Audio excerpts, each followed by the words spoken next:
హెల్త్‌కి సంబంధించింది గనుక చూసుకుంటే, ఆరో నంబర్ లేకపోతే 159864, 9 నంబర్ లేకపోతే 364185, ఐదో నంబర్ లేకపోతే 775067, మూడో నంబర్ లేకపోతే 725610, ఒకటో నంబర్ లేకపోతే 564310.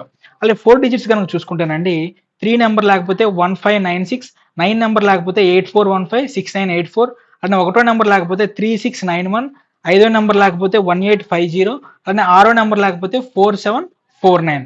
సో ఈ నెంబర్స్ అనేటువంటి దాన్ని మీరు వాడుకుంటుండండి. మీకు ఇంకొక విషయం కూడా చెప్తాను చూడండి. మీరు అనుకుంటారు నెంబర్లు ఏం చేస్తాయండి, ప్రతి నెంబరు కూడా మన సబ్ కాన్షియస్ మైండ్ మీద ఇంపాక్ట్ చూపించింది. నేను ఇప్పుడు ఏదైతే ఈ పర్టిక్యులర్ వాటి గురించి నెంబర్స్ చెప్పానో ఇవన్నీ కూడా మీ యొక్క సబ్ కాన్షియస్ మైండ్ మీద ఎఫెక్ట్ అనేటువంటి చూపిస్తాయి అనమాట.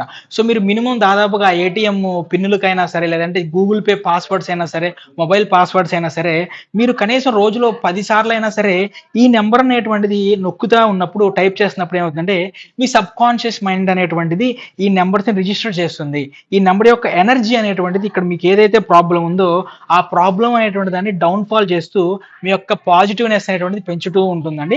అలానే మీకు ఉన్నటువంటి ప్రాబ్లమ్స్ ఒకవేళ అన్ని ఏటీఎం పిన్స్ అన్ని ప్రాబ్లమ్స్ పెట్టుకోలేకపోతే ఏవైతే ప్రాబ్లమ్స్ ఉన్నాయో వాటికి సంబంధించిన నెంబర్లు ఏవైతే చెప్పానో ఆ నెంబర్లు అనేటువంటి దాన్ని కూడా మీరు ప్రతిరోజు కనీసం 108 సార్లు ఆ నెంబర్లు చెప్పుకుంటా ఉన్నా సరిపోతుందండి.